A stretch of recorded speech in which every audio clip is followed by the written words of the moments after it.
The Earnestly Speaking podcast is a show that is founded on free-flowing conversation and may at times venture into mature subjects. Listener discretion is advised. Yeah, Earnestly Speaking podcast.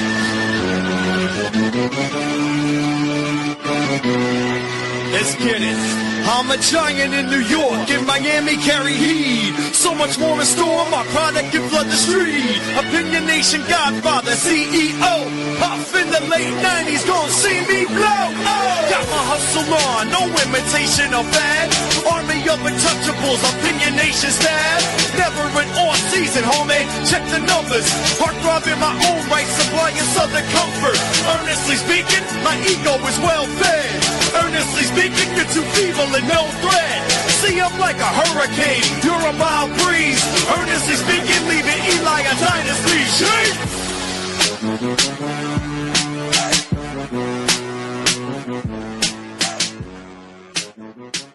Earnestly Podcast coming to you Tuesday, July 1st, 2025. It is officially the halfway point of this year. It has been a great year, at least for me anyway. Been a really good year, repetitive year. I've been saying recently, I've been a little out, but it's okay. It's better to be active than burnt out, right? You know what I'm saying? Better be active and doing productive things than than being lazy and do nothing. You know what I'm saying? But anyway, how you guys doing? Of course, got everything here set up here finally.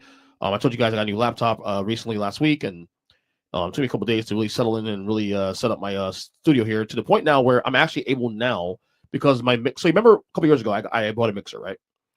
The last couple of years ago, I bought the mixer, but the mixer I used it for a couple of months. But every time I use the mixer on any sort of platform, it would knock me off. And I come to realize that the reason why that happened was because my computer was really old. The processor was old at the time. And because of that, the power of that mixer was too much to hold. So it would always knock me off and whatever. So, so obviously, I didn't want to get a new computer at the time. I was, me, I like to work things out to the ground. So what I did was I decided to continue keep my computer as long as I did. I mean, I told you guys 15 years. And then I was going to do new laptop. I started to figure out, well, if I had a new laptop, let's see this mixer now, who I've had for 4 years but never really used. If this can work now with this new setup now, because I got enough RAM now, I got enough memory, the whole nine, and it does work. Has worked now. This is my first time recording it with this mixer. But now a full episode with the mixer. I'm actually doing other things behind the scenes here. But in addition to that, I'm also able to record the show now its own using, because I'm back on Windows now. I no longer have a MacBook anymore. I have to use now a free program called Audacity, which initially when I first started podcasting before I really got into it in 2010, I did not know how to use it at the time. Now, obviously, as I've gotten older and I've gotten used to doing podcasts throughout the years, I've gotten a lot more familiar with the not just the program itself, but also this editing and stuff of that nature. So I'm actually able to record now off the floor, having a separate file, so it's fresh. It's clean, it's fresh, it's nice. But the cool thing for me, more than anything else, is I'll be able to talk about doing a podcast together, episode together probably this week, here in studio, because now I have this up where I can have multiple mics in here and I can have both headphones and have it really sound professionally sounding. I love obviously doing the show I've been doing for the last 15 years. Having guests on call in, and I have done shows in the past, but it wasn't the setup I have now, where I had multiple mics in a room and it sounds professional, But it's good to be able to have the ability to be able to expand on this. And it's funny, I feel late to the game in a lot of ways too, because podcasting in 15 years I've done it has grown. In a lot of ways, it's passed me by in a lot of ways too, because there's people like friends of mine who just started doing shows in the last year or two. I already know how to do shows on remote, know how to do shows in studio or in their own home, and have this whole elaborate setup with multiple mics and all this stuff and cameras and all that. And that's a place I like to get to at some point down the road, having to expand on this now. And I'm actually feeling a little more motivated now to do that now, as I have now expanded this thing. I mean, look, we're going on almost 15 years of the show. And next year, I want next year to be special. 50th anniversary of the podcast next year. I want to be very special to the point where I actually want to try to get a new theme song. I'm actually going to talk to our old friend GW Graz, who wrote the intro to this show, to write me a new intro if possible. Get him out of retirement to at least do the show. No, look, if G is not doing, podcasts anymore, and by him and I talk all the time. So for the record, him and I still talk, but I miss the dude. And if I can't get him on the show anymore, at the very least, help a brother out and come in and please start, write me a new intro, because my youngest son, for the record, you hear the intro of the show, you hear the last couple words of the show, it's Leaving Eli Dynasty. Well, Eli's my oldest son, who's now 12 years old. This song is now 11 years old. This song was written when Eli was 1 year old. Logan, my youngest son, who was 8, was not at the time. Okay, he hears the song, he gets jealous now. He gets jealous when he hears that song. It's like, Dad, where's my name? I have to explain the whole time. Well, son, this song was written way before you even existed. Okay, and while I would like to, I could throw an edit in there at some point. I would like to get a fresh sound, a fresh song going forward. We've now had this theme song for, like I said, 11 years. And it's kind of something new. But I figure I'll wait until next year when we do celebrate the 15th anniversary of the podcast, which I'm hoping to do some cool stuff with that. I know I had some projects I was thinking about doing for next year. Some of those projects I kind of put aside because it's a little more time consuming than I thought, and I got other things here at home I gotta take care of and whatnot.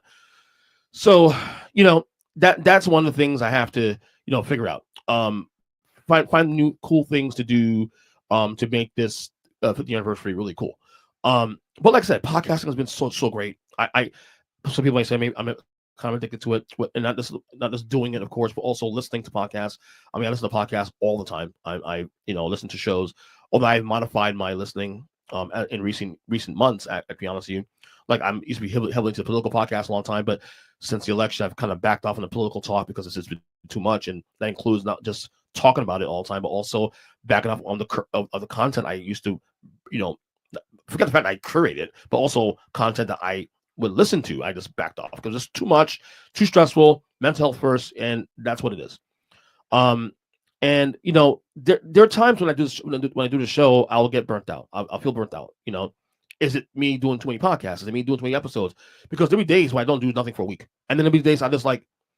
You'll find on this feed, you guys listen to this podcast, you'll find 4 or 5 different episodes drop in the feed, if not more, in the same week. So it's one of those things where I go back and forth.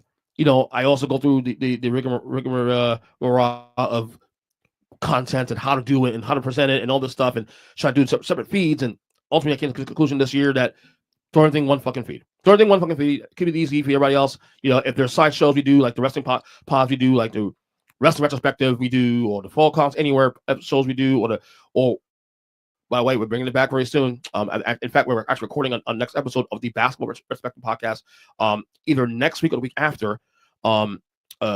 Very soon. We got some stuff they're planned out. I'm going to do, hopefully. But definitely this month we're going to get to that. But when you have shows like that, and other special episodes and whatnot and projects we do on the show, let's throw in the fucking feed. Throw in the same feed. It's all one. It's all same people, same me, same. I'm hosting it. Make it. I think my goal is to make things easier for the listener. Having 3-4 different feeds, was, if I was Bill Simmons or, if I was Joe Rogan who can afford to do that, I would do that. But the reality is I'm just one, a nobody, what I mean? So therefore I got to be a little more concise with that and mindful of the listeners who may be interested in some of the other content I'm doing, but don't know that I have other feeds. And to throw everything in one feed is a lot easier, on the YouTube page, obviously you see it. You have the podcast on the podcast page on the YouTube page, and all the different what I've done there is that all the different shows, like different type of shows, like if, for example, have their own like playlists, so you can find that stuff there too. Also, so that's the cool thing with that. So we'll see. But yeah, I love this medium, man. This medium has meant so much to me because a lot of my friends I made in the last 15 years, acquaintances, and friendships I still to this day maintain. It's incredible. Podcasting created that for me. You see all the people on this podcast that's come on through the years. I don't have to mention the names. You know the names already. And to have this medium, and this is kind of like a journal. Like I talk about a lot on the show about how like I would love to get back to writing again, but I don't have time for it. And part of the reason why is because podcasting, essentially has replaced it. Because all the things I would talk about, honestly, on the show, I talk about in writing.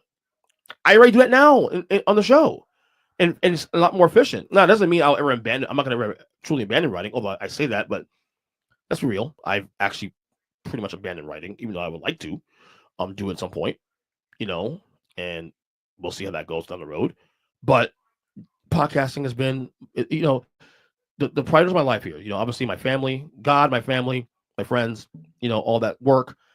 And then podcasting is probably top 5 of things I really care about the most in the world, because I just love this medium. I just love doing it. I love the connectivity of it. I love being able to have conversations with people like friends of mine who I haven't spoken to in years, and they want to come on the show and talk to me about random shit, about politics or about anything of that nature.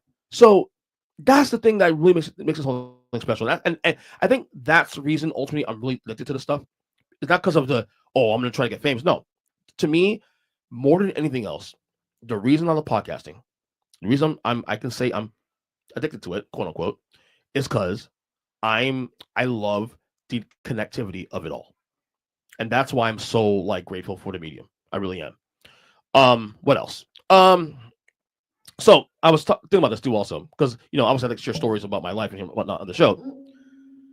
I was reminding myself, or remembered, I was a really relatively irresponsible kid or young adult, and I wasn't a bad kid, for the record. I was a very good kid, very conservative kid. But when it came to money, when it came to spending and credit, I was not good about that stuff. I was not good about credit. I destroyed my credit pretty early because I was an idiot. I would buy things that I didn't think I think if I bought on credit and then I never paid back, and then no big deal, just go away and whatever. And funny enough, having bad credit, growing up, in my early 20s was not a good thing. And it got to the point where my 30s, I just stopped, caring about credit, to the point where I just didn't even believe in it. I just stopped. Because to me, I've always said that you need credit for 2 things: a house or a car.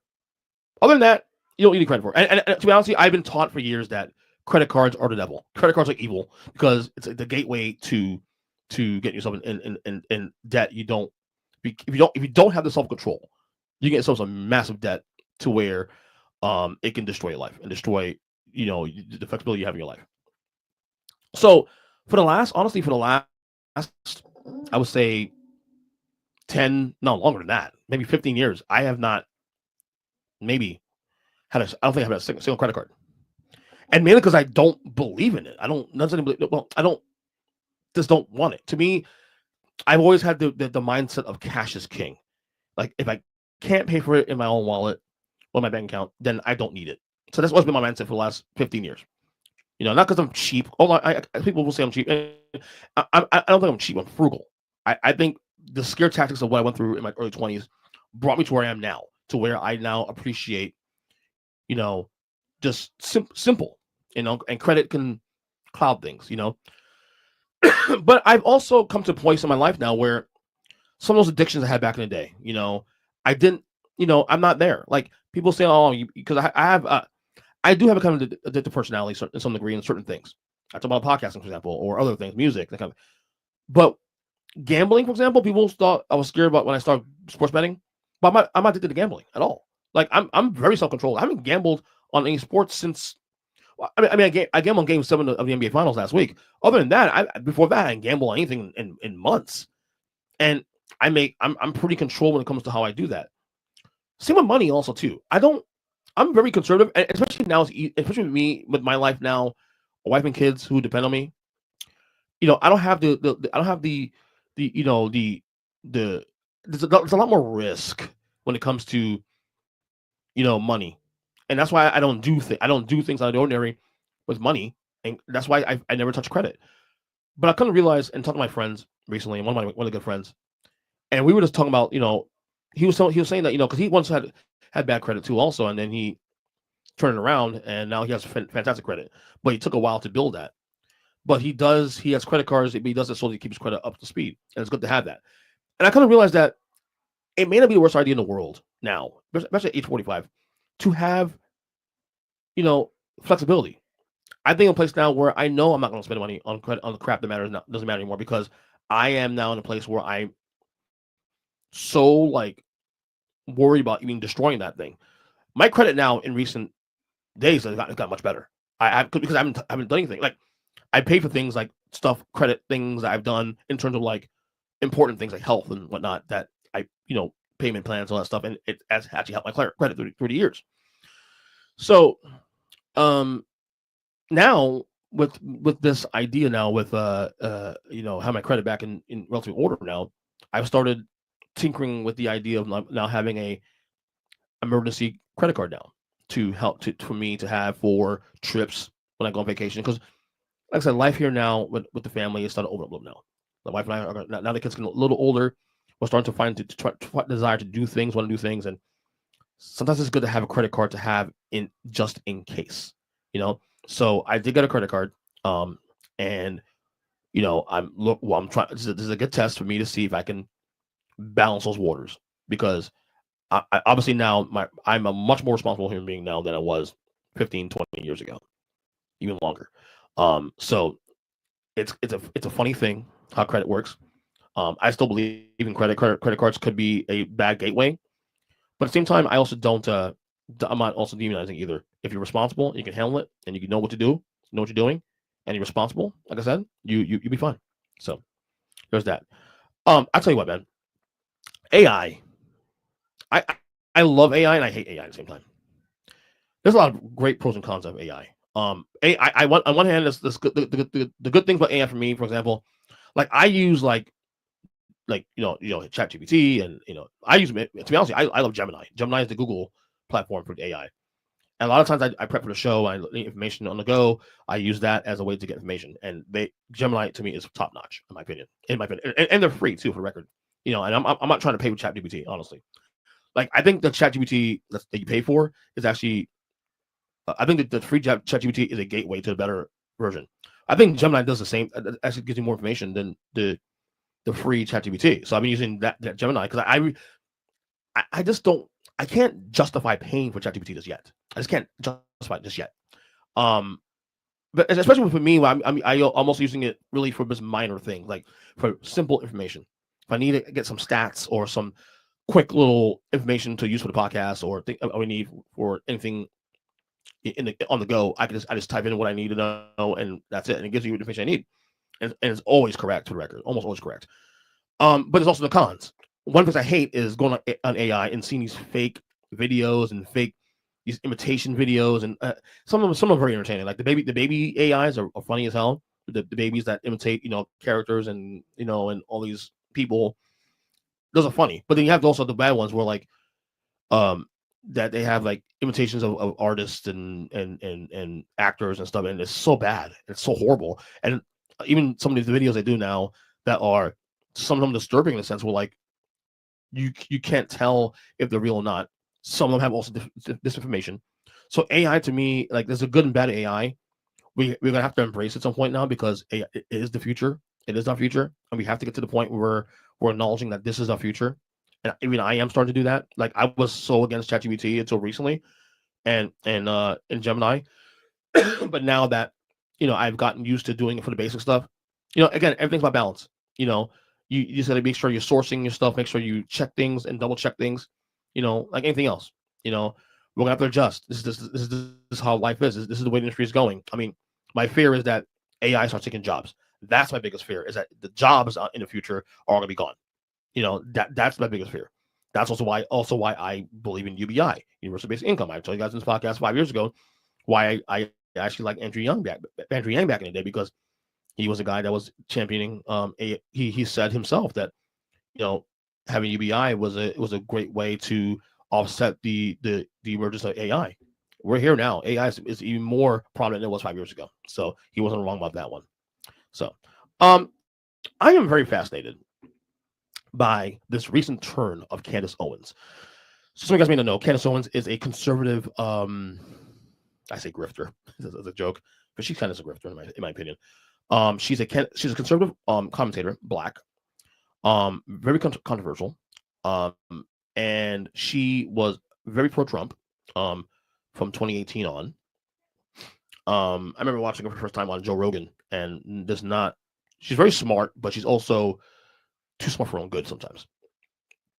And she's very controversial with a lot of folks, especially in the Black community.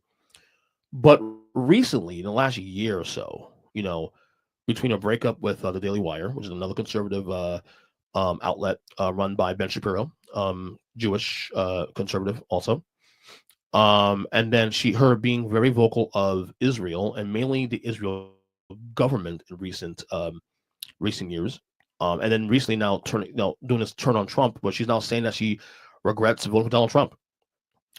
I don't know if this turn is real, if it's fake, if it's her, because she's kind of gone into this little conspiratorial direction as of late too, also, which is kind of like another, people might say a grift, and I can see the argument of that being a grift. But at the same time, I don't mind the fluid, people finding things out, people learning things on the go and changing their mind. It's okay to change your mind sometimes on things. I think people get to a point where, like, oh, once you have a certain thought, then that's how it's going to be, and that's the way it should be. And I totally reject that kind of stuff. Now, I am not a Candace Owens fan. I probably never will be. But there's some things she's been saying recently that's kind of been very eye-opening in a sense. The stuff being with Gaza, especially too, in Israel and whatnot, her defense of that, which is a very anti-conservative talking point, to in these circles, has been very, very shocking, to say the least. Excuse me, my cough's not going away. But it is fascinating to see what she has done and what she's saying. I'm very fascinated what she's doing, what she's going to say going forward. But does this mean now she's not a conservative because she's calling out Trump? I don't know if that's the case. We'll see in days to come. Is it real? I don't know. We'll see. But it's very fascinating to see where she's going. Now, a lot of folks, of course, on the left side who don't like her, especially black folks on the left side don't like her, are very resistant, ready to embrace her because she's been very they don't trust her, in other words, because a lot of her comments, especially the comments that really got me, that really made me really roll my eye at her more than anything else, was her comments about George Floyd in 2020 during that whole thing, and about how he was not murdered, it was fentanyl that killed him. When we could see on camera a fucking police officer literally staying on his neck. But yeah, fentanyl killed him, right? Come on. But we'll see. I want to see how this thing plays out with her, this turn, I'm going to call that, and see if it's genuine or not. We'll see. All right, one more thing we got here. So you guys know I'm a huge Metallica fan. You guys already know that already. So I'm in concert 3 weeks, 2 days. It's been 3 weeks already since that trip to Tampa. And algorithms are funny because, like, watching a lot of Metallica stuff on YouTube recently and on social media, so every time I bring up Metallica, of course, now everything I see in my algorithm is Metallica. And a lot of stuff I see also on there too is a lot of anti Lars Ulrich comments. Now, Lars Ulrich, of course, you guys don't know, is the drummer and co-founder of Metallica. Lars isn't the greatest drummer in the world. I think we all agree to that. Lars is a solid drummer, but I won't ever consider him a great drummer. He's great for Metallica. I've always said it, but one thing about Lars, that Lars may not be great for any other band, but for Metallica, he's perfect. I know there's a lot of distaste from Lars from fans, mainly because of the Napster thing from 25 years ago. Him calling out fans for, him suing Napster, which, by the way, he won, for the record. And by the way, folks, you may not like this, but he was correct on that, for the record. He was calling it out. But I think people had a problem with him and the way he did it. It was the way he did the whole thing that left people's, people really unnerved by Lars and whatnot. Having said that, though, people still shitting on Lars at 61 years old. He's turning 62 in December. He's still playing this heavy ass music in his 60s, and playing, for the most part, playing solid, in my opinion, anyway.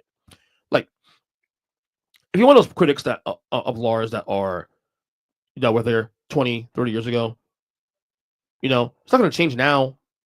He's not going to get better as a drummer now in the 60s.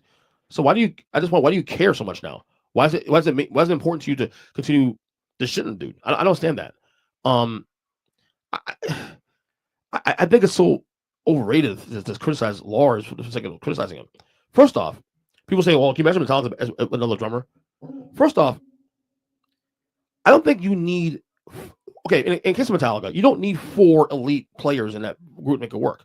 You know, the reason why Metallica works is because Metallica is a guitar band. They don't need, I mean, Lars has some highlights here and there, but the foundation of that band is guitar. It's James's guitar. It's a riff. It's a riff band.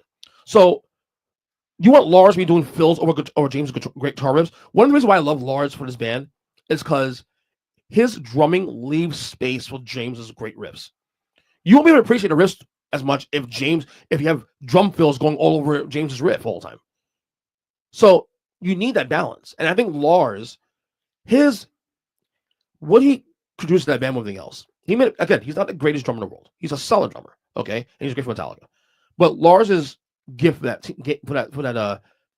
band more than anything else is really about, arrangement arrangements in studio. He's great at arranging things. He's great at hearing the music and hearing what to hear and applying it to the studio, applying it to a song in the studio. That's his strength or business. And people forget for all the shit you give Lars Ulrich. And granted, look, the natural thing, I get that. The way he came about handling that, optics wise, not the greatest. I agree with that. But he was also correct what he was saying. But the thing that people forget, I think people don't give credit for Lars, is that Metallica, he saved Metallica twice. When Cliff died in 1986, it was Lars who was the one that was the one who was the foundation of trying to get a bass player and keep the band whole. Because the other two guys, Kirk and James, were devastated for Cliff's loss. And I'm not saying Lars wasn't either, but Lars had a foresight to keep things going. He kept that whole unit together. And then when they almost broke up in 2001, 2, 3, because when they were doing St. Anger, James was to rehab and all that. It was who do you think kept the band together and kept things sane until James came back and was able to figure himself out? It was Lars. Lars is the one that saved that band. Lars Ulrich saved that band twice. So to sit there and to shit on Lars because you don't like him, how he handle situation with Napster and all this stuff, and he's not a great drummer. Who gives a rip, dude? This band has existed for 44 fucking years. Okay, 44 years. Okay, still touring. They just finished the U.S. tour in Denver this past weekend. They're gonna do another show up with I think it's the Black Sabbath final show with Ozzy this weekend. I'm hoping to watch that. And they have another tour next year, and maybe another album coming up. Who knows? This band is not where they are without Lars Ulrich. You may not like it. I know it's a hard pill to swallow for me to say this, but Lars is a large part of why this band still exists. He saved this band twice. Get over it, guys. So I'm all for constructive criticism, but some of the hate Lars gets is just ridiculous, dude. It's ridiculous. I need to stop. All right. So anyway, that's for me on the podcast. Dated July 1st, 2025. I am on X at EJ Christian 7. Of course, you can also check out the podcast on any podcast catch number 1. But especially, of course, the video side, YouTube at Earnestly Pod, TikTok, of course, Instagram at Pod.